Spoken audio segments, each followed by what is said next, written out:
Welcome back to the Stronger, Fitter, Happier podcast. I am your host, Vin, and today I have an interview for you. So it's an interview I did with somebody else on their podcast. So it's the Feel Inspired podcast, and the host is Amit Sodha.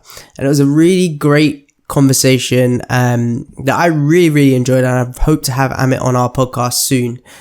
So without any further ado, I hope you enjoy this interview we did. We had a very interesting conversation.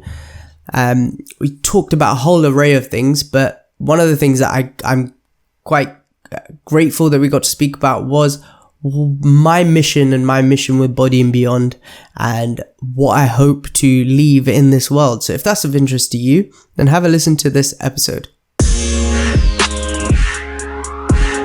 For anyone joining in for the first time, my name is Amit Sodha. I am the creator and host of this amazing, incredible, phenomenal, show that's going to take the world by storm. But to everyone who knows me knows that that's my sense of humor and that's how we roll around here. But if you are new, the Feel Inspired podcast was created. I created it because I wanted to recreate some of those moments that we get when we're reading a book, see a quote, hear a motivational video or something, and sometimes it sparks something inside you. It's that moment where you feel inspired to go do something, to make a change. And often it's those moments that are the genesis for the biggest changes in our lives that we will ever have.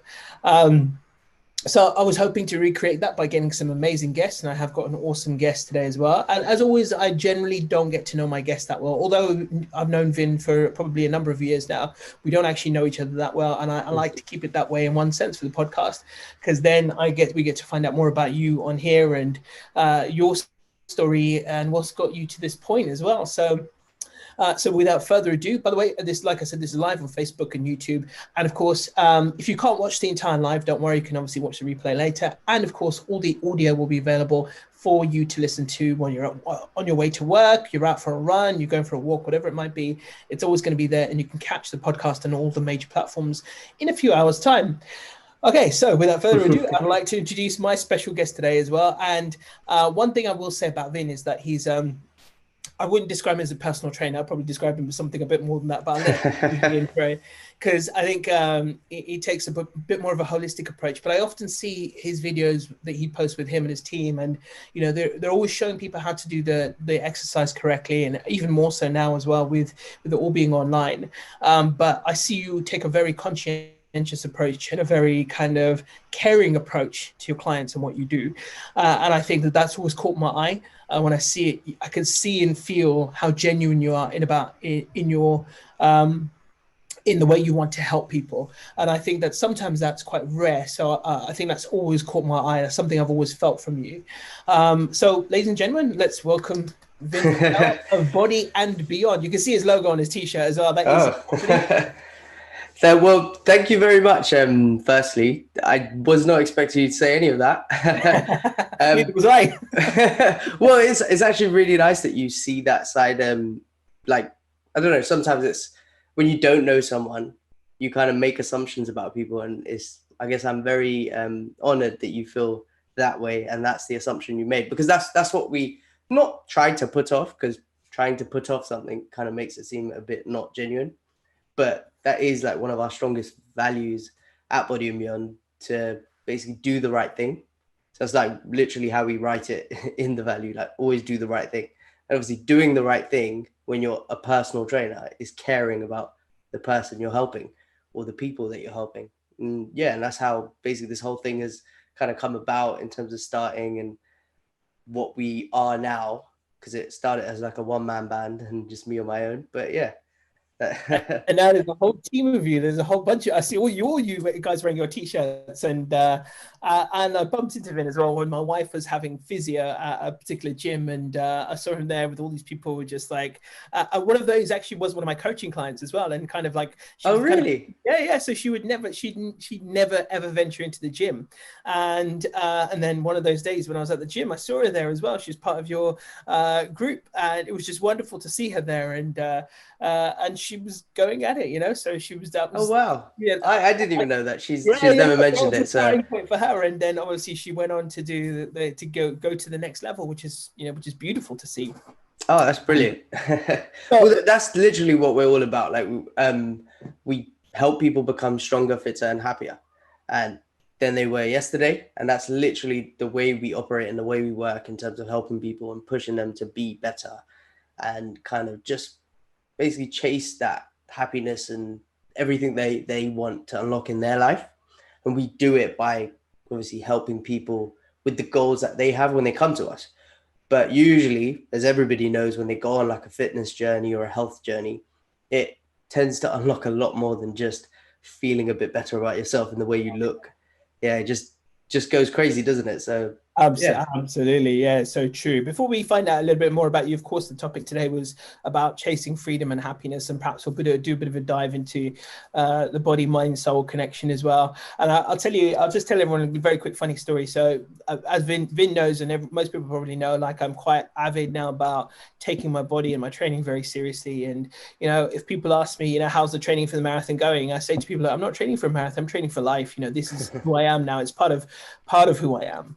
And but it doesn't mean that people like myself, or I'm sure you for that matter, or anyone else, has those moments where like you feel like you just want to jack everything in that day, that morning, right? So this morning I normally wake up about 5 and get up, meditate, get ready, go exercise first thing. Today just was not happening. I stayed in bed till about 6, quarter past 6, just could not get myself out of bed. Did not want to go for the walk. I was lucky my wife was on it today, because then it got me up. And then eventually we went for a walk today. Normally I run Monday, Wednesday, Fridays, and Tuesday, Thursday, Saturdays I walk. And then we'll go do our exercises in the park as well. We'll use the frames that are there and do our sort of strength training or whatever. But anyway, like just my body wasn't getting going today. She was struggling a little bit as well. But I got into the frame where I do some just basics. If I can't be bothered to do anything else, I'll at least try and do some push-ups. I'll do some dips. We'll do squats and a few other bits just to make sure. And then I decided to kind of put my arms on these like 2x4s and try and do some dips. And I'm a big guy, I'm a heavy guy. For me to do dips without touching the floor is quite difficult. But I did it, and I swear to God, my back clicked about 20 times sequentially. I'm not even joking. I myself off, right? I haven't felt anything like that ever in my life, but in a good way. Like I felt like that channel, that energy had just cleared, and I felt like much better. And I thought to myself, I'm going to be knackered all day. I'm probably not going to get much done. But I got to the point where I did the click, and then it just kind of woke me up, and I felt like quite energized and focused all day today. So it just goes to show, like for me, that's just one example of the mind-body connection, and it shows just how much we don't realize that our body has an impact on our mind, but also our mind has an impact on our body. It's a symbiotic relationship, 100%. So actually, before we get right, so anyway, I wanted to share that story. I should have come to it later, but before we No, go for it. I want to hear a bit more about your story and how you got to this point as well, and how you ended up doing what you're doing today as well. And who is Vin Patel, and how did he end up being this personal trainer and this sculptor of bodies? To be honest, it's all by accident. Accidentally falling forward is how I like to basically live my life. No. And what I mean by that is just taking opportunities that came to me. So, how did it start? Like, so I was supposed to go down a different career path. Obviously, everyone who's probably around the age of like 18 and that kind of age, when you're trying to decide what you're going to do at university or what subjects you're going to take before you go to university, you tend to do it based on a number of things. Being an Asian, you do it on what your parents want you to do, what society thinks they want you to do, that sort of thing. So I was trying to go down the route of like a respectable career in physiotherapy. And if I'm completely honest, I wasn't a very well-behaved teenager. So I wasn't focused on my studies and that sort of thing, and didn't get the grades. Smart enough to get the grades, probably just didn't apply myself in that situation. And I understand why now, but then it was just, I don't know, wasn't bothered and didn't want to do it. And it led me to not get the grades I should have, beg teachers to let me do my A levels, and then end up doing A levels that I did. What did I do? I did PE as an A level. I did biology, maths, and IT. Ended up anyway, didn't get very good A levels either. And I blagged myself onto a sport and exercise science degree. So one of the A-level teachers just said that go for that will leave you to open up some doors. You don't know what you want to do. See if you can switch on to physiotherapy if you still want to a year in or whatever, and then take it from there. So that's what I did. I went to university, slightly chubby at that point. Didn't really know what I was going to do afterwards, just carried on going and ended up on a sport and exercise science degree. And then there was an option of doing a fitness instructor course, not even a personal trainer course. So it was like, go get yourself some work experience, something to whack on your CV. That way you can differentiate yourself from other people all around the country who are doing the exact same thing as you. Because there's not that many opportunities after you do an exercise and science degree, in terms of you either work in a lab and do kind of studies and you kind of go down that educational path route, or I guess most people tend to work in like sports teams and that sort of thing. And that is obviously a lot harder. So they were saying, do something to differentiate yourself. So I did that. As part of that, you had to do a work experience in a gym. I managed to get some work experience based actually quite local to where, I don't know, probably a lot of people who are watching this are in around the Harrow area. So I was based in Norfolk Park in a gym there in the golf club. I'm not sure if you're aware of where that is, but yeah, I know exactly where that is. I used to live around yeah. So I was there and did some work experience over the summer. The manager or the owner of the gym at the time said, call me back after you've kind of got your level 2 and I will see if I have a job for you.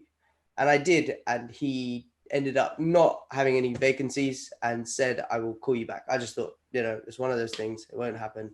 And just carried on about going through my degree and through working part-time at Argos.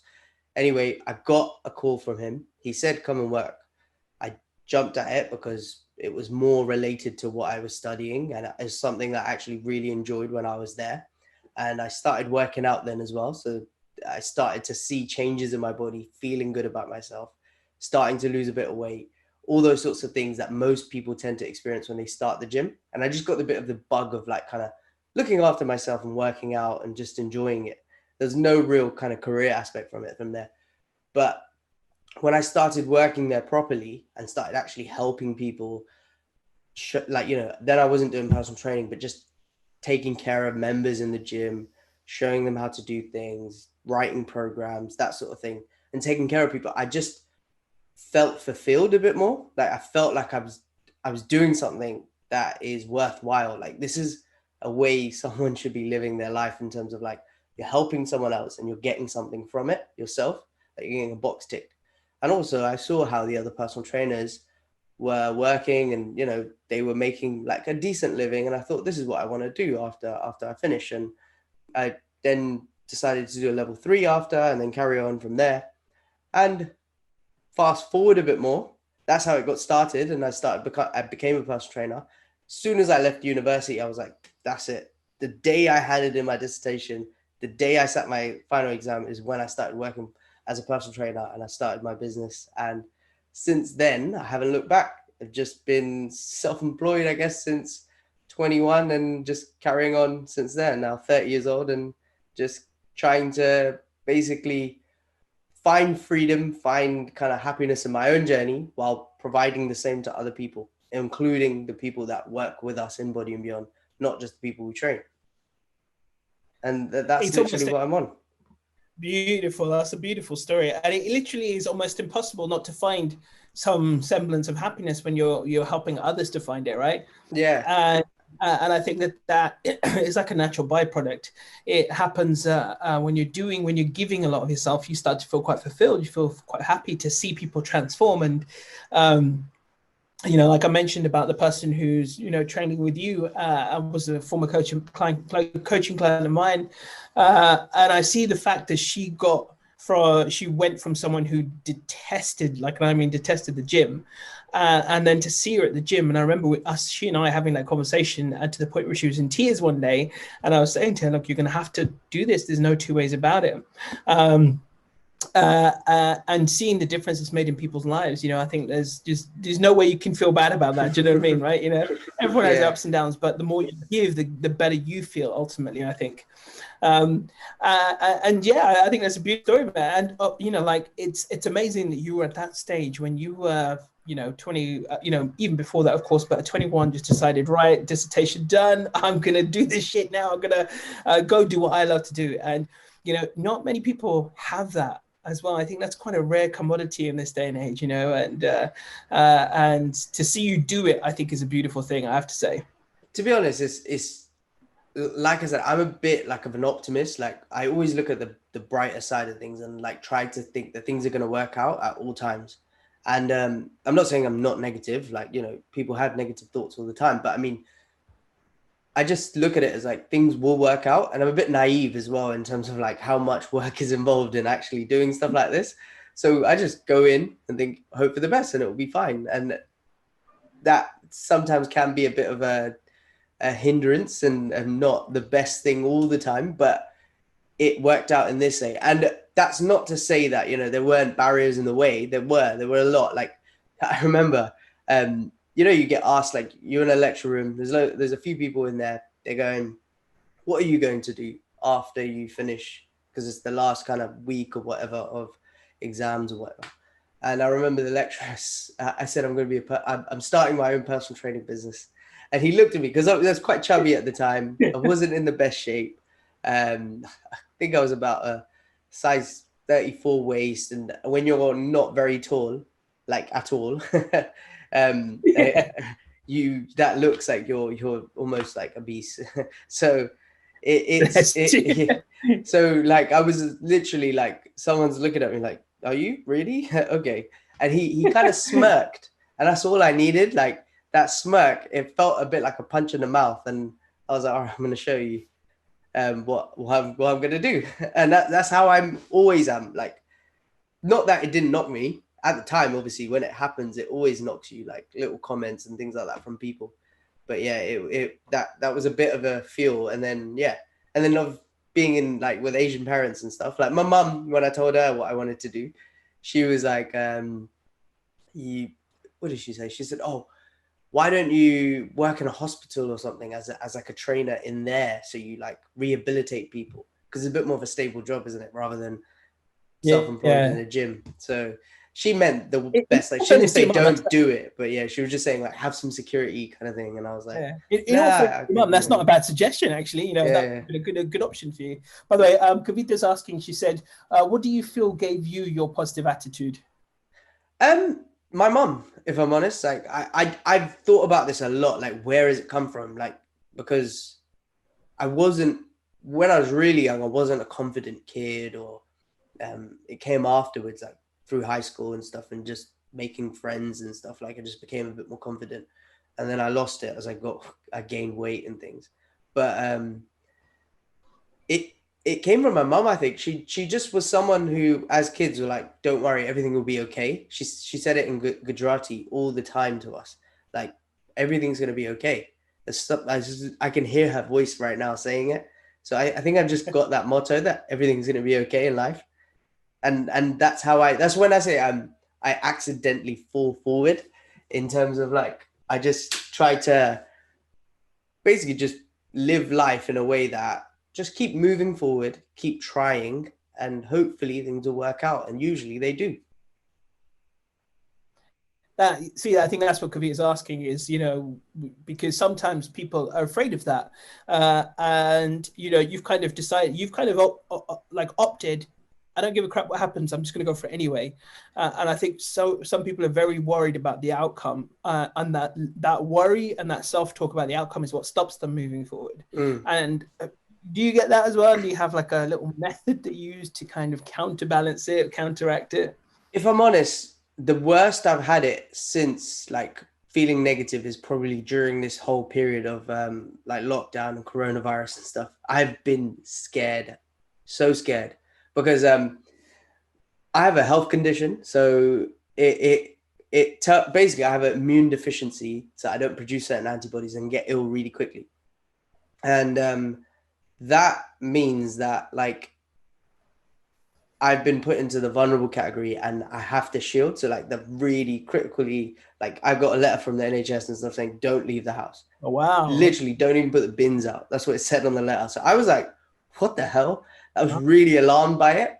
And then I tried to get like life insurance and stuff because I have like a young daughter and stuff and a partner and things. And I'm like the only person who is kind of working in the house and that sort of thing. So I was like, oh my God, like this is a bit serious. Like, so, and then they declined me life insurance as well. So I've been very panicked about it. Yeah. So I was like, oh my God, like I need to be very careful. So I've literally been anxious around people. When I see my own family, I'm like, guys, stay back, like 2 meters away. Like I'm super, super like anxious. And today I was doing the dishes and something just clicked and I thought, why am I living life scared? Like, I don't know what clicked. I think I was listening to a podcast by Eric Thomas, and he's someone I listen to a lot. And he's very like kind of spiritually led and believes in God and that sort of thing. And sometimes the messages he puts out are they just hit home sometimes at the right time. You just need to hear them.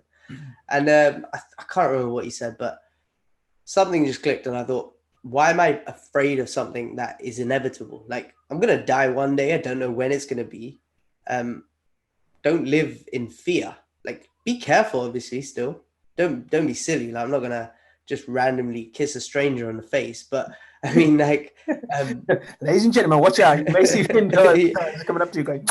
Yeah, but as in what I mean is just fear is in your mind. Like it's, I think something Will Smith says a lot. He, when he said about jumping out the plane and when it's the build up up until the thing and then you jump and then you're like, I'm falling out of a plane, but what was I scared of? This is amazing. And it's that you build up things in your head. It's like, it's not real. There's a lady called Katie Byron who's got a book called, I think Loving. So I can't know. I'm going to butcher the title, so I'm not going to say it. But yeah, she's got this thing. That, is it true? Is what she asks a lot in the book to kind of deflate negative thoughts and worries and anxiety and things like that. And like you go through a series of processes that she has in the book and you ask yourself, like, is it true? Is this actually real? Like, and most of the time it's not. Like, yeah, there's coronavirus right now and stuff, but is it going to kill me? I don't know. Like, there's no actual answer to that, is there? You don't know. You just don't live with fear is what I'm trying to say. Like, I just try to kind of let go of it. But going back to the actual question, yeah, like I do have it a lot. And it's not to say that I'm not always optimistic and stuff. I'm not always like that, but I try to be like that. I try to find myself back to that. And the best way I do it is the way I just said about listening to positive voices. That I was listening to Amit and Manmeet on their last podcast episode, and it helped me personally. Just listening to somebody else and feeling inspired by them. That's what this whole podcast is about. Love the plug. But it's literally what this is why I desperately wanted to come on. To your podcast. When you said, would you like to come on? I was like, yes, because I'm all about that. Like, just, you don't know who's listening to you. You don't know who you're going to touch and with what you're saying. And you don't know who needs to hear this right now. And sometimes they just hear the right thing and then it makes a massive difference in their life, or a very small one that leads to something else. Yeah, so true. I totally relate though to what you said, because I felt ill really badly last year. We got back from Vegas, and do you know what? If I didn't have COVID last year, I know the people are saying it came out in December, whatever it was. Yeah. If I didn't have COVID last year, I had something that was identical to it. But like literally, like we got off the plane from Vegas, and next I had 1 day rest, I think, when I got back, and the next day I was out running and I couldn't run, like I couldn't breathe, and then I ended up having the worst cough I've ever had in my life. Like literally how people have been describing with COVID, like it was a gut wrenching cough, and it was so painful. My ribs, my back, everything was hurting from it, and it led to several follow-on conditions as well. It took me ages to recover from it. I've never had anything like that in my entire life. And it was causing me to choke severely as well. So like daily I was having these choking episodes, and as everyone knows, choking is never pleasant. No. when you're going through it 3 or 4 times a day, right? You know, it like that fear has remained a remnant in my head. But also I thought, you know, like you, I've been just really thinking this through. I understand we have to be responsible, but I'm not going to let that the fear stop me from living, because I think what's the point in frigging being alive if you're not going to live? Yes, we be responsible to protect ourselves and others, but still, I'm going to frigging live. I don't care what anyone says. Yeah, 100%. Yeah, it's just so important that I don't know if you know a guy called JP Sears on Facebook, and he's done a really funny video about masks and coronavirus and stuff. And he was just taking the mickey out of the fact that, you know, people are shielding so much, hoping nothing happens. But ultimately, every time you do that, you shrink some part of your life, and you've got to get to the point where you question, okay, how much am I going to shrink it down before I really I'm just giving up on life. And you know, I think that's fundamental. We've just got to accept a level of you're always living with a level of risk in your life, no matter what. And so I think the question is, though, okay, how much are you willing to accept so that you can still at least live your life to the, you know, as much as you can possibly live it, and still enjoy your life and feel fulfilled in what you're doing. And, you know, that must be tough for you, though, just being in that position of, you know, the immune deficiency, and, you know, thinking like, I mean, obviously for us, gyms are opening next week. And Yeah. you know, are you going to be going back and stuff? Are you planning to? Yeah, so we will be like doing stuff and that sort of thing, but I realize it I'm will. advertising Under Armour here, so But yeah, it will be done in a safe way that our members are safe and secure. We put out like a survey to them and their intentions and what they'd like to do. And most of them want to continue training virtually, like online, how we have been over the lockdown, with some outdoor stuff and like in a safe place. So we'll just be carrying on with a lot of what we've been doing, but starting to slowly move back with certain things. But we're probably not going to rush back in just straight away. And when we do it, we're going to do it at a bit more of a private location. So rather than doing it in a public gym, we'll be offering personal training and small group training and that sort of thing in a private area. We've hired like a space that we're going to be using. It's just us there. So we've got like full kit and that sort of thing. And then we'll be doing it there rather than in a public gym. Anyway, for the time being anyway. Yeah. And I think that's a safer move, and we can just serve our members a lot better. Because I love what you. Yeah, no, I totally agree. And I love what you said as well. And Kavita was asking, Gage, because what advice would you give someone who perhaps doesn't have a positive role model? Find one. In terms of, this is one that I the reason why I say find one is because I didn't have like a lot of like role models in the sense of like a business world, and a lot of people that I didn't know. Like I didn't know many great personal trainers. There was a handful in like the gym that I was based at, but I didn't have loads of role models in the career that I went into.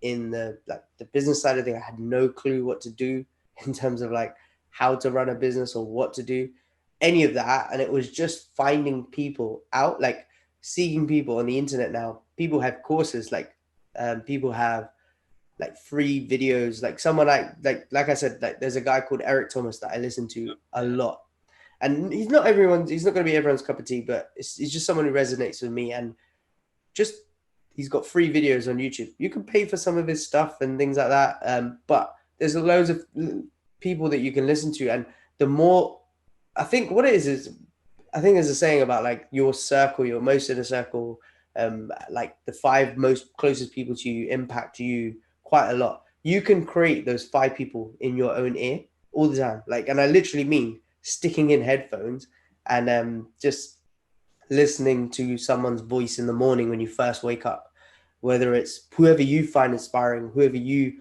want to be a bit more like. And I don't mean idolize people. You shouldn't idolize people because you don't know what goes behind closed doors and you don't know what the true person is like. But I just mean, say you're trying to be a bit more like their spirit or their positivity, or take something from them that is positive. It's just like you could listen to them a little bit and then kind of take a bit more on from them rather than from someone who's slightly a bit more negative in your life or not as positive or supporting you in the right way. And that's literally how I did it. And I'm not saying that I had to tune people out, and because I was quite blessed and people around me are supportive and stuff. But I mean, I didn't have those role models in terms of like looking for how to run a successful business or how to become a great personal trainer. I had to like seek them out and just find who the right people were and listen to them. And luckily, so far I've been listening to the right people and it's led me right. But yeah, I guess I guess what you put out as well is what you attract in your life, isn't it? Absolutely, yeah.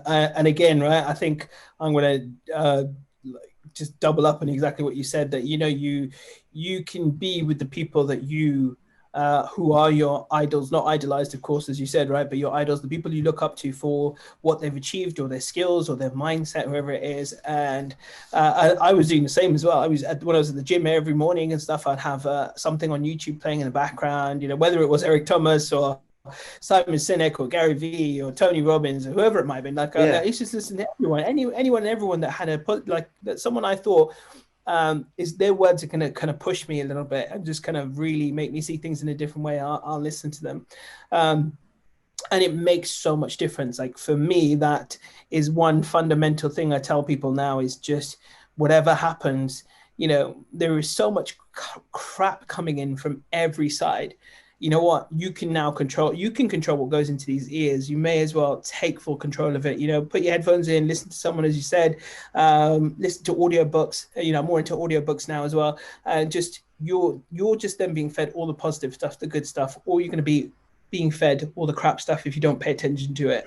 It's like your body as well. It's the same thing, right? You can either feed yourself stupid junk food all the time, or you can feed yourself good stuff, which is going to obviously help your body, your mind, everything. Same with your mind. We get to choose what we feed this all the time, and so we've got to pay attention to that and act diligently accordingly as well. And I think that's fundamental. So yeah, no, I appreciate those words so far. I think that people are going to be taking a lot away from that. But I wanted to talk to you more about what you kind of offered up as your topic of the day, which is about chasing happiness and freedom. And what made you choose those words, actually, the chasing happiness and freedom? So the reason why I said chasing happiness and freedom is because I have a vision statement for myself and for our company, I guess. It's to help create truly like free and happy people. And that's the vision statement. So that's in an ideal world, and that's what we want. The way we do that is our mission, which is to help people become stronger, fitter, and happier than they were yesterday. And the reason why is that I talk about freedom and happiness is because I want people to feel truly happy and feel fulfilled. And I think the only way you feel like that is when you're free. And when I say free, I don't mean like, you don't have a job and you don't have to go to work and you don't have responsibilities and like you're living a life of luxury. I don't mean it in that way. I literally mean in your own mind, you're free from chains that are holding you back. So like one of the ways that a lot of people come to us, and this is how it all came about, is when people come to me and they ask me for help, from when they came to me and it was just me to all the way to now when we have like other people who are taking sessions as well as just me and helping our team, they often talk about, I want to lose weight, or I want to get into shape, or I need to get in shape for this wedding. And we have a process. So whenever someone comes, we ask them, why do you want to do that? And they may go, I want to be more confident. I want to look good and feel good about my body. And we say, why do you want to look good and feel confident about your body? And they go into something else and say, I want to be like a role model for my kids. Or and they say, well, why is that important? Why do you want to be a role model for your kids?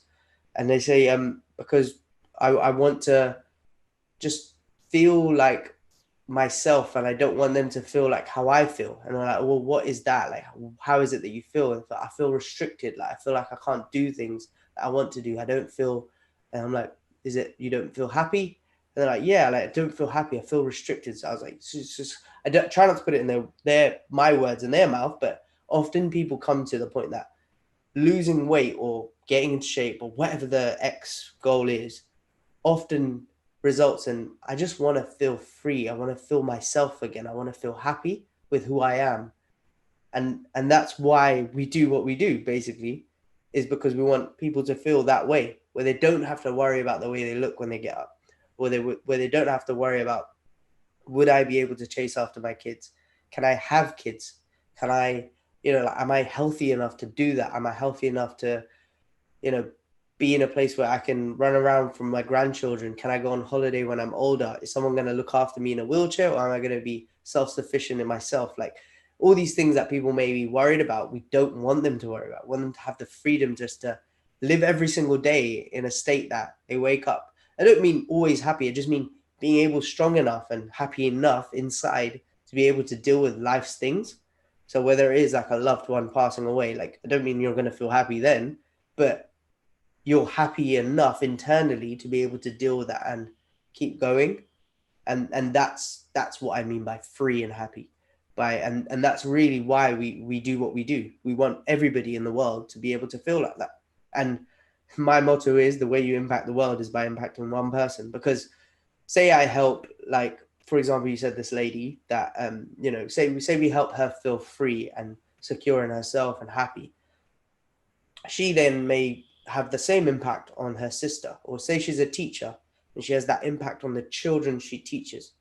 And that child ends up to go and grow up to be the one who cures cancer because of this teacher who helped, I don't know, make that child feel confident because they felt confident. You just don't know the effect of what you do.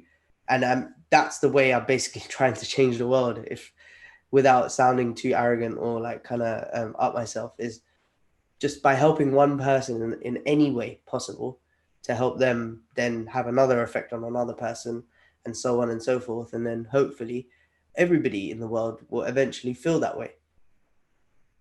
Yeah. And I know a lot of people on the same mission, so I'm not alone in this. I love what you're saying as well, because that reminds me, reading one of the books I read a couple of weeks ago was Simon Sinek's book about Start With Why. And I love that your mission statement is all about why. It's not, we'll get you a six pack, because obviously that's the what, right? But, the why is to give people that sense of, I hate using the word control because it has so many connotations behind it. Yeah, I know what you mean. Sense of being a director of their life, being someone who's in charge of their world, and having some semblance of, I feel like, I'm molding or making my life into what I want it to be. And I think that, for everyone is pretty key. And I love the fact that you've kind of started from that point of helping people define their why. And then when you do that, because I think ultimately, this is what drives us all, right? It's the why. Why are we doing it? Why maybe someone comes to you because they happen to be a guy who's after a particular girl and wants to be in the best shape of their life, right? That could be their why in that moment. But, it's helping people reach that point where they know their why, and then they can actually, really make an impact on themselves. For me, the biggest changes have come in my life has been when I've understood my why and why I'm doing what I'm doing and why I choose to be here, and, why I want to make an impact, and, all of this kind of stuff. And so I think that that's a powerful thing. And I think that that's going to be, bring so much change to people for you. It's also very motivating as well. So when you have like a strong enough reason for why you're doing something, it really pushes you to be the best, like kind of really chase after it. So one of the reasons we do that is so people are clear and have like clear focus on what they're trying to achieve, and they understand truly why they're trying to do it. But in turn, that gives them a level of motivation of like, from a point of like just initially meeting someone and going through that, they feel like, I'm ready to go for this now. And the reason for that is because you're so clear on what you're trying to achieve. So when, like this morning, you felt you couldn't be bothered, you may or may not have subconsciously gone to your why and eventually done some sort of action. Even if it wasn't exactly what you intended to, you did something to move you closer to your why, as opposed to just going, nah, I'm not going to do anything and I'm just sit down all day and binge out on food kind of thing. Do you see what I mean? Like there's, I was very close. I was very close there.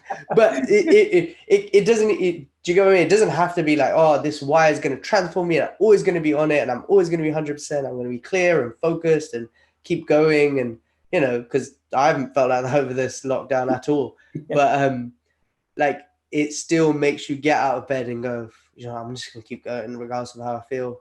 Just do what I can today, and sometimes that's good enough. I'm not like promoting complacency, but I mean, there's a difference between completely giving up and just doing the bare minimum on the day rather than going 110%. Sometimes the bare minimum or your effort, your max effort that day is just good enough. That's why we always say to everyone, is one of our values for our coaches and for our members. Like we've written our values in a way that a member must, to be able to join Body and Beyond, they must encompass these values as well. And I don't mean we like give you a quiz or an exam for that, but because we put it out there, we usually attract people who are like us and they come and, you know, we have like a community, but one of them is strive for progress, not perfection. So it's, love it. yeah, it's strive for progress. That's the statement and that's it. And what it means is like, we just try to improve as opposed to like try to aim for the best that you absolutely should be. Like you're not comparing yourself to your best version of yourself. You're just comparing yourself to maybe what you were yesterday and just keep going forward from there. It's literally on my t-shirt on the back. It says stronger, fitter, happier. And the most important that statement is than yesterday, because stronger, fitter, and happier than what? Like, you know, you can't be the strongest and the fittest and the happiest. You always, you know, some days are not going to be like that.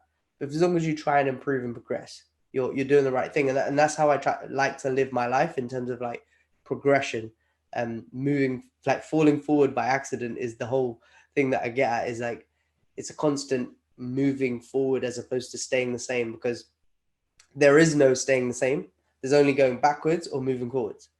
So, and what I mean by that, this come from Eric Thomas actually, is you, when you're staying the same, you're actually going backwards. And what I mean by that is like, you're stagnant. You're like water that is in a still bottle. It goes off because it's not moving. Well, I don't know if that's why it goes off, but that's the analogy I'm using and I'm going to go for it.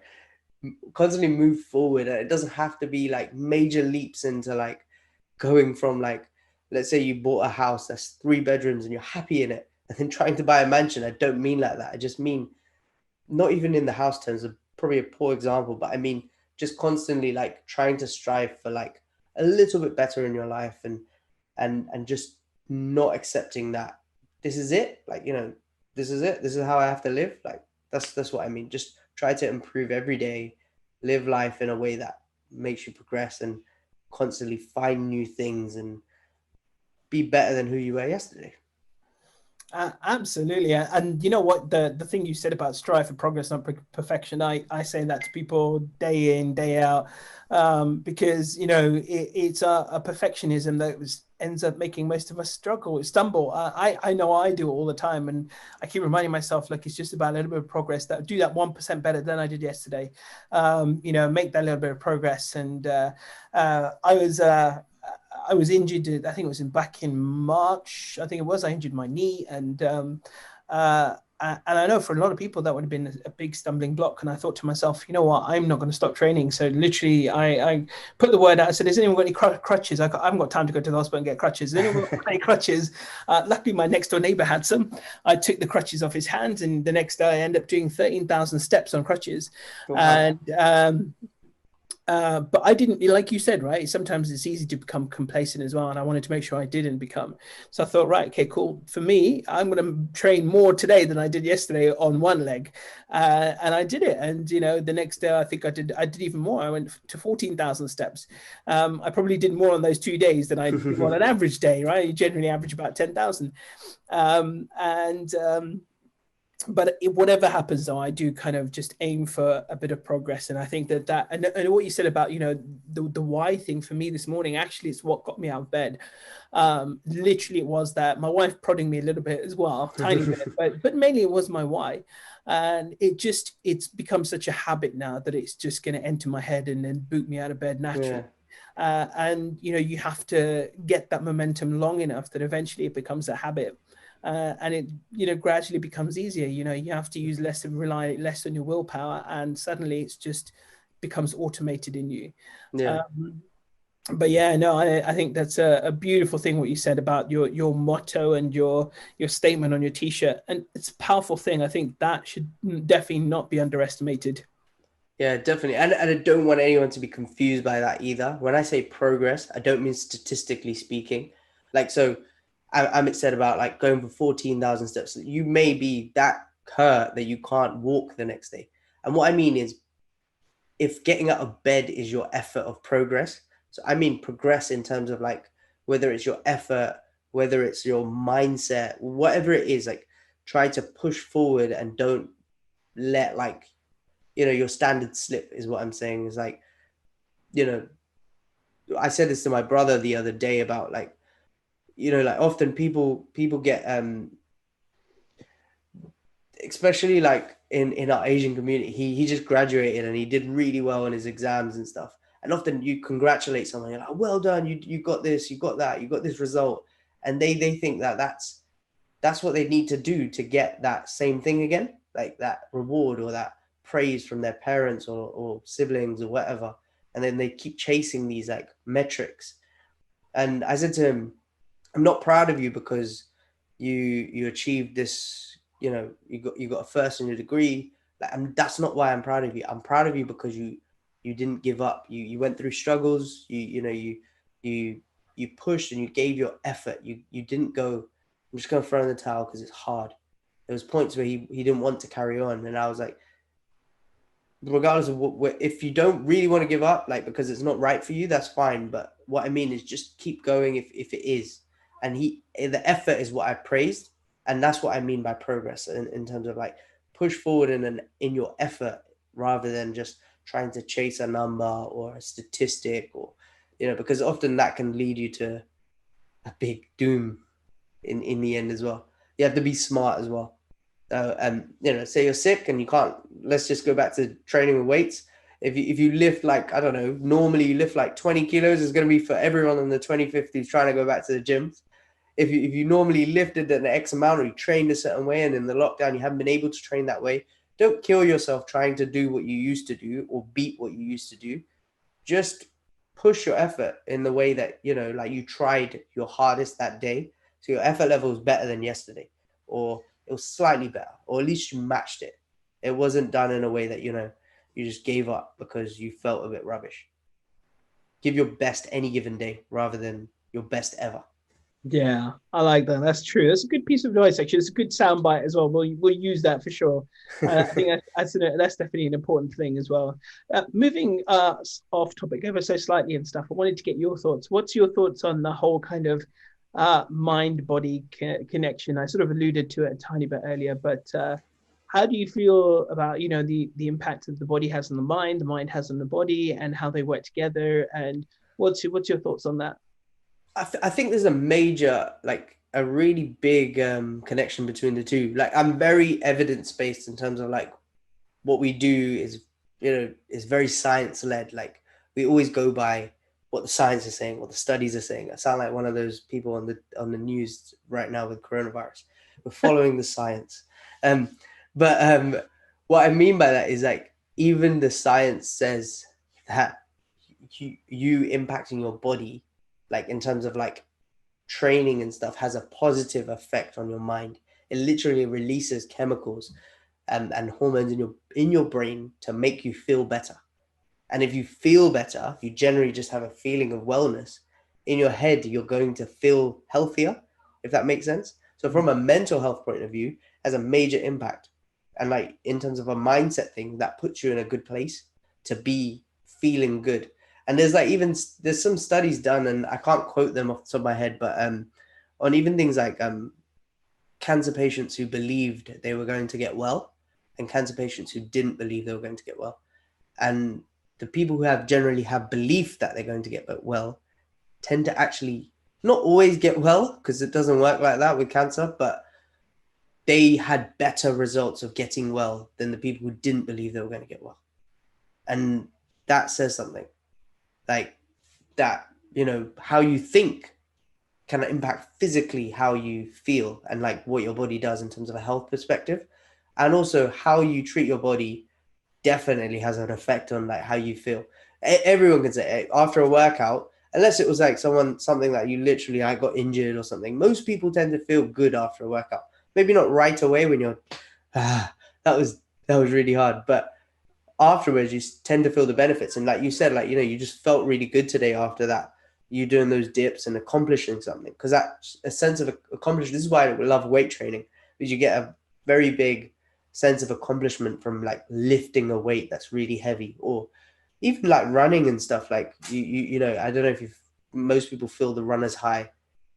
Oh, That's probably why you do the marathon stuff. Like it's crazy. Like, when you do it, you're in pain. And then afterwards you feel this like sense of like euphoria, like you've accomplished something, and it's like really amazing. Like it's why people do these insane like Ironmans and like, these things. They run through the Sahara and they have blisters on their feet and they eat out of everything that's in their back and live in what's in their back. And then they run for 100 days and things like that. Like, it's crazy. But they do it because of the sense of accomplishment and achievement. I've gone slightly off topic, but that same thing can be achieved by just a small workout or a stretch, even in the morning. And saying that, like like, like you don't have to do something grand to be great. Like you can just do the small things. Is my goal this whole last week and this week was to start my workout, because I've been that poor with actually doing my sessions.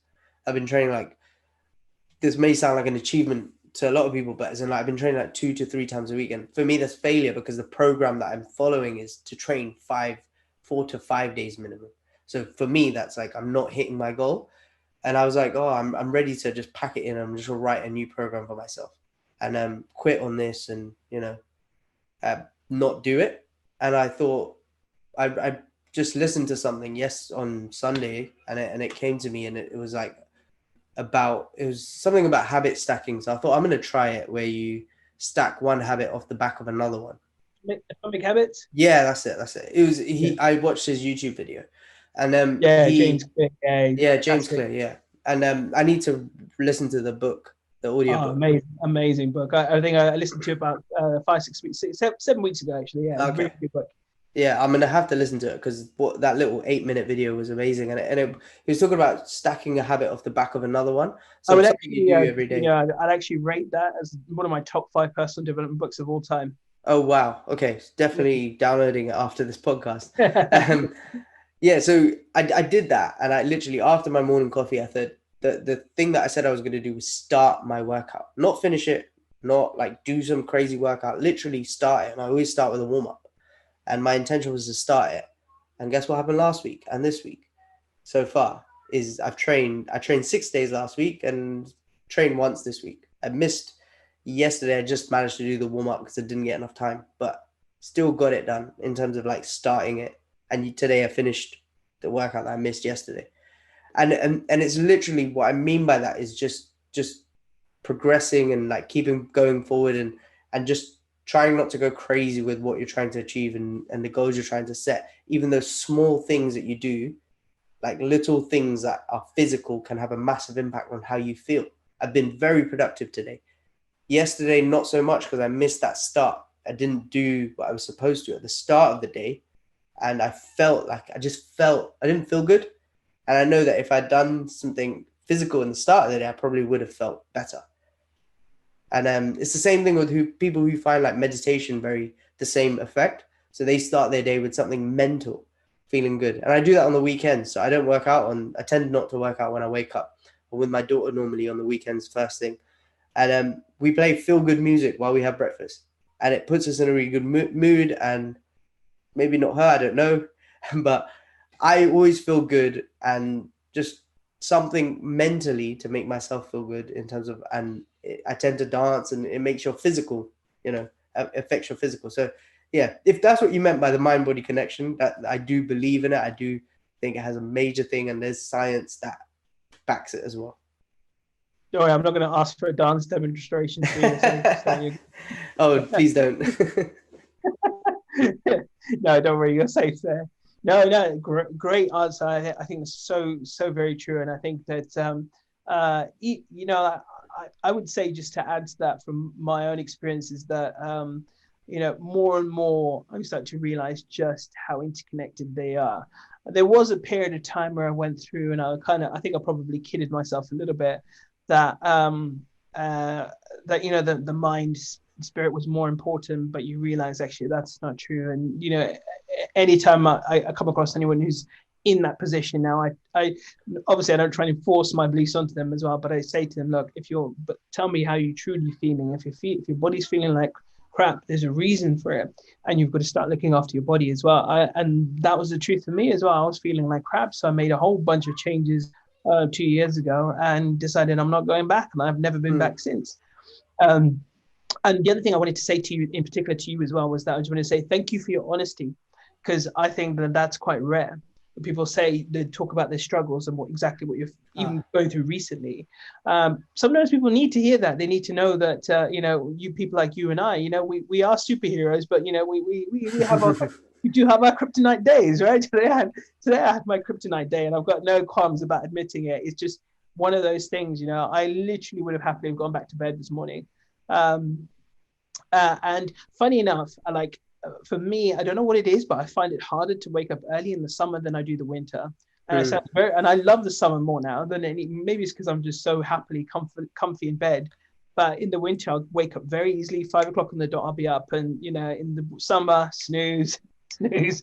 Well, no, it's 5:20, 5:30. And I'm like, get your backside up, boy. And yeah, so we all have our bad days, but I commend you for sharing that, because I think sometimes people, it just makes them think, oh yeah, cool, I don't feel so bad about myself, and that sometimes just gets them out of a little bit of a funk. Even just just that little tiny feeling inspired moment. Yeah. To be fair, this is why I say don't idolize people, is because you don't know what they're really going through. Like, especially because most people idolize people from social media, like what they see, what they put out. We always put out our best. Like, it's a show reel of, you're presenting your best, and that's what it's for. Like, I don't mean that you have to start. You can't put out pretty pictures and the ones that you look nice in. Like, I don't think there's anything actually wrong with that. As long as people know, like, people look at someone's feed or whatever and realize that this is this person at their best, not at their worst.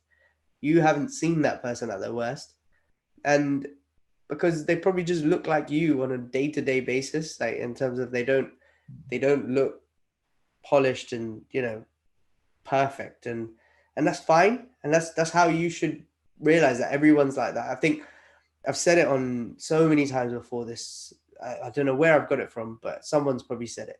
Comparison is the thief of joy.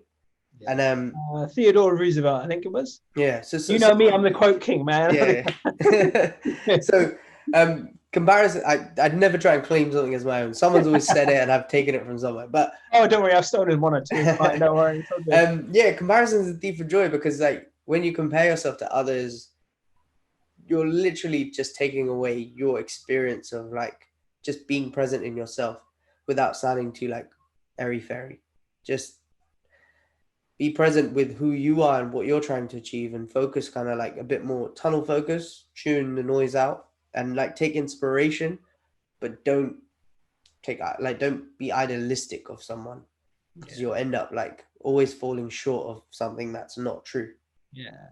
But if anyone wants to idolize me, I'm more to be idolized. And then again, if anyone saw me this morning, they wouldn't know what I would not be anyone's idol. I tell you that at all. But like, just go back to what you said. It reminds me, like, what Bruce Lee said. He used to talk a lot about laser focus, and that's being the absolute key of what he considered his success. And I think for anyone else, and a lot of successful people say that is a big key, and it's so true that you need to be able to kind of have that tunnel vision on some of the things you want, to the point where you actually then start to drop all the other things, whether it's training your body to be in the state that you want it to be, to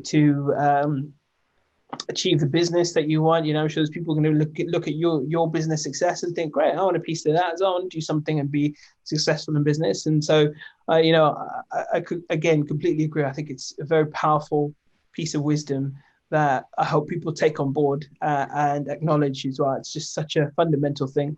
And you know what? Saying that, like, often people think, like, people get, like, they see success as something that's motivating and like inspiring, and they hear people talking on a podcast like this, and I think, I could never do that, or I could never be like that. And you talk about Bruce Lee and laser focus. Someone who's listening to, who's never trained in their life, could be going, there's no way I'm going to be like that. Like, I can't go to the gym and run for 2 minutes, let alone do, I don't know, a marathon on the London Marathon like Amit's going to be doing. But you have to remember that, one, everyone starts somewhere. but also you're very Yeah. laser focused in one area of your life, at least one.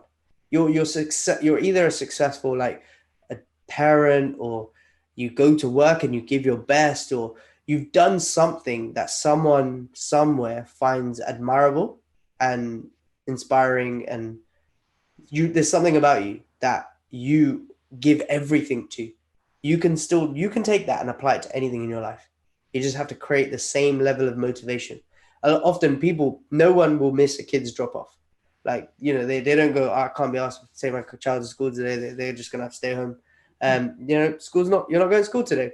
I'm That's it. sure, I can't be. I'm sure many have felt like that at times. Yeah, but they do it because they understand their child's education is important, or they don't want to get fined at the very least. There's something that forces them to take action. And you just have to find that thing that forces you to be like Bruce Lee and laser focused. Something that forces you to take action. That forced Amit today to just get out of bed and do what he had to.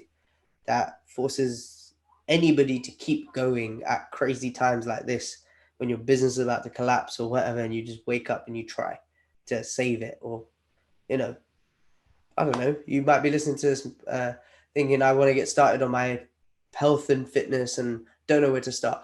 People we train are completely normal. We don't train athletes. We don't train superstars. We don't, you guys are all athletes listening to this who do train with us. You all are superstars. I don't mean it in a rude way. I mean, when you came to us, you weren't someone who was like someone who just beasted themselves in the gym, but you found it from somewhere. You turned into someone who's strong and fit and can become lean and do whatever they want with their body and can do incredible things. And you were able to do it, and anyone can. I truly believe that you can apply that kind of level of laser focus from somewhere in your life. If you can channel it and put it in, you will have it. You just have to find that unlock for you. Amen. Amen. I'm just going to give a note to my friend who's watching this, by the way, as well. He said, "Have you started drinking, Amit? Are you falling off the wagon or something?" I'm still a vegan teetotaler. This is kombucha. It's an organic kombucha, raspberry and lemon flavor. So don't worry, it's not alcohol. I haven't lockdown hasn't driven me to booze just yet. So I'm still good. I'm still good. Hopefully you're getting some sponsorship there, Amit. Actually, this is what I saw today in the supermarket. It's Lobros.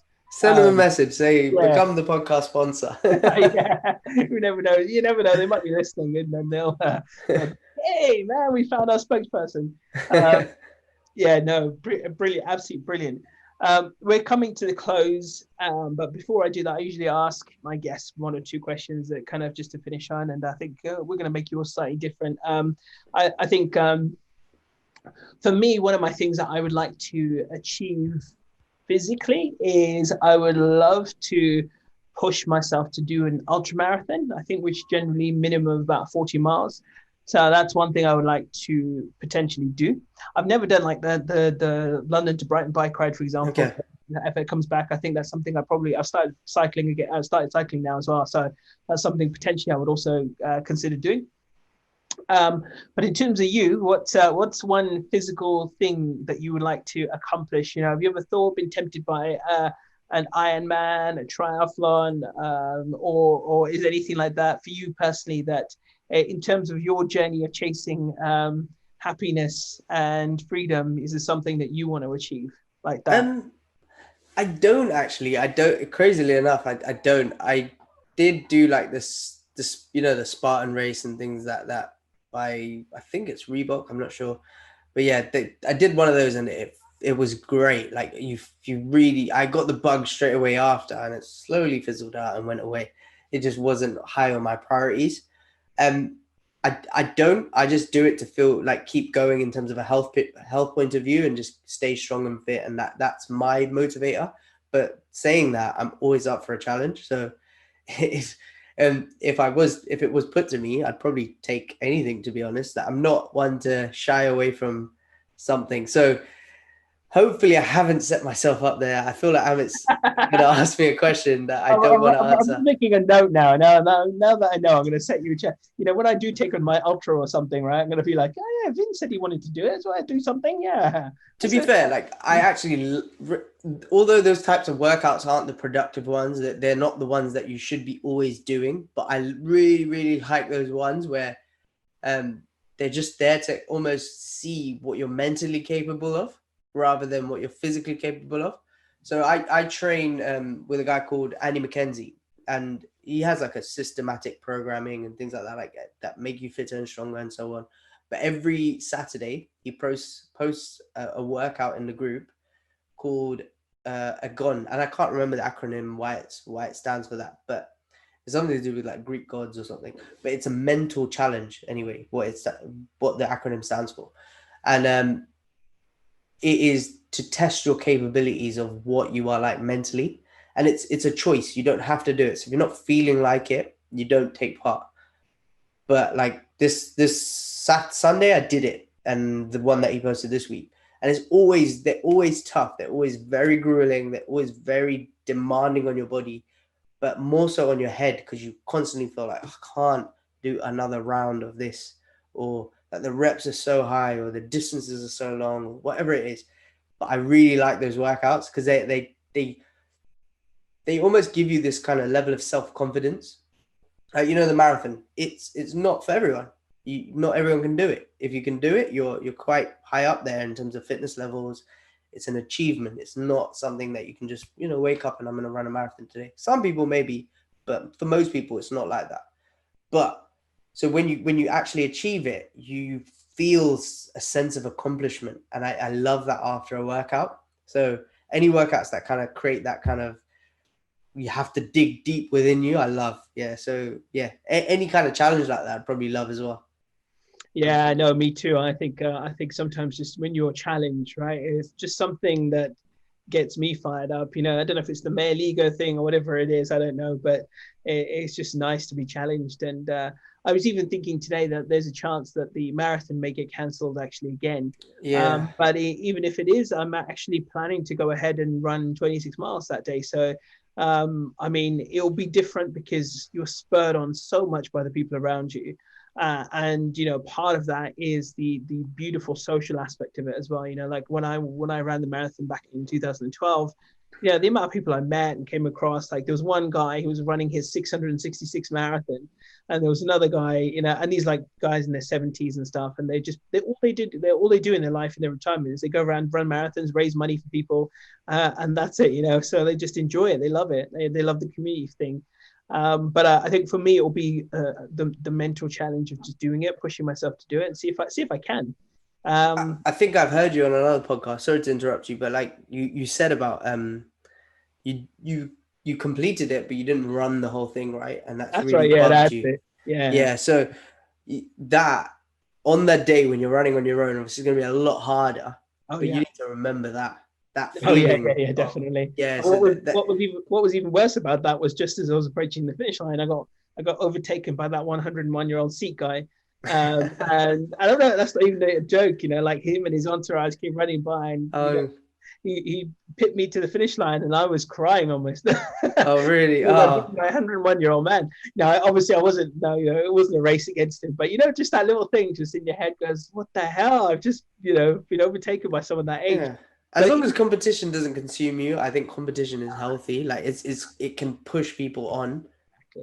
exactly right, and it's when so long as it doesn't go too far, and it is just to spur you on. I think that's a very, very powerful thing. But yeah, so that's the plan anyway, because I would still love to do it, because in part of my head as well, there is a tiny bit of me that thinks as well, right? Okay, cool. You know what? I don't have to train as hard now, and I don't want to let myself get into that mindset, because I think it's so I had this conversation with some friends the other day as well. And we were talking about the whole aspect of being forgiving of yourself versus pushing yourself, and I'm all for pushing yourself a little bit, and so if it keeps me going, keeps me on the straight and narrow, reminds me to run 3 times a week and go do 5K, 10K if I can push myself to do that, great, wonderful, I'm going to keep on doing it, and then do the big day and go for the full 26 miles. Yeah, it goes. Obviously, I'll build up to it as well. Yeah. And for me, it's harder than the average person. I'm a big guy. I'm 6'3". I'm well over 130 kg, and for me to move myself forward is it takes twice the effort of the average person. And but then again, I love that challenge. I love it. I love the challenge. You just have to keep pushing yourself, and it's about what voice you listen to. Everyone has the two voices in their heads that tell them you can and you can't, and it's a choice which one you listen to, and people forget that. It's the one that they make the loudest. Exactly, right. That's it. You turn the volume up on the good voice and turn the volume down on the bad voice. Yeah, that's just literally what stopped me from canceling a subscription with a workout. Like, so someone else writes my programs rather than me writing them myself. Rather than canceling that or continuing with it and actually doing it that week and utilizing it completely. So yeah, it's just a little thing who you choose to listen to at that moment. And at that moment that's telling you to go, you're tired, Amit, quit. That's when you have to listen to the voice say, no, you've got this, man. This is easy for you. That's usually the voice in my head when I'm just brushing my teeth. That's the voice. That's the voice everyone should have in their head every morning. Can I imagine Amit telling you, just going, "You could do this, man. You got this." Oh no, it's the other voice to tell me even when I brush my teeth, quit, man, quit. Oh. Just quit. Don't quit. They're gonna stay yellow. They're never gonna turn white. Exactly. Yeah. Just give up now. Don't worry about it. Oh dear, I have to fight that voice every single day, every minute of every day. But it's been a beautiful conversation, man. It's been wonderful getting to know you, and just tell everyone how, if they want to find out more about what you do, even connect with you or sign up to one of your programs, if they can. How can they reach you? Well, if you need anything, you need any support, you can reach us at any of our social media pages and send us a message through there. So all of them at Body+beyond UK. Or one word, and that is usually our handle on every single platform, so you'll be able to find us. And if you just want to send me a message about anything you want help with, just hit me up at vin@bodybeyond.co.uk, and you'll be able to reach out to me. And yeah, that's it. Lovely. And what I will do is I'll update the video with all the links and stuff, and of course when the podcast is live, it will have all the links attached to it as well. And so I just want to say thank you, man. Thank you for coming on. Thank you for taking your time. I know you've got to go give your little one some dinner and put them to bed and stuff, and you took time out to come on today as well. It's a pleasure. What's actually really crazy is my partner is due at any moment for our second child. Oh, wow, okay. Yeah, so she's been getting pains since yesterday. So I was gonna tell you, like, what should I do? I really want to go on. What if she goes into labor and I have to leave the podcast live in the middle of it? That'd be brilliant. Come on, that should get my numbers up. Come on. Yeah, so I was like, oh, do you know what? She said just go on, like, because it's very funny that you asked me to come on a few days ago or whenever you asked me. But I listened to someone else and he was like, about asking people for something that you want. So I wanted you to come on my podcast and you asked me. It's funny how these things happen, isn't it? That's cool. So now I can ask you to come on mine. Oh yeah, definitely. Hell yeah. Your missus is probably outside the door right now, just waiting. She's like, Eddie, no, Eddie, it's about to drop. I'm gonna wait. I'm gonna let him get through this podcast. Well, she's not actually in labor for anyone, any family members or anything like what the hell? You didn't even tell us. You tell people on a podcast. She's not. We were just concerned that she may go into labor. Do you know, on that note, I'll just say that my mum always used to make fun of me that she'd find out more about me online or on radio than she ever did in person. That's funny. She always used to complain about that. How come I find out these things on radio or on your blog or whatever, and you never actually tell me? I don't know. I just communicate better when I'm feel like I'm communicating to the world. Just the way it is. But I'm the same. I've literally made videos for my parents and stuff as opposed to telling them in person. Nice things I want to say to them. And that's probably how they're going to find out about their second baby right now. Sorry, Mom. No. She definitely knows about the baby. Oh, that's right. Well, listen, I want to say thank you one more time. You've been a superstar. And remember, folks, you can connect with Vin on his socials as well. And yeah, join us for the next episode of the Feel Inspired podcast. But in the meantime, I'm Amit Sodha. This is Vin Patel. And wishing you all a wonderful, beautiful, sunny Tuesday evening in London or across the world, wherever you are as well.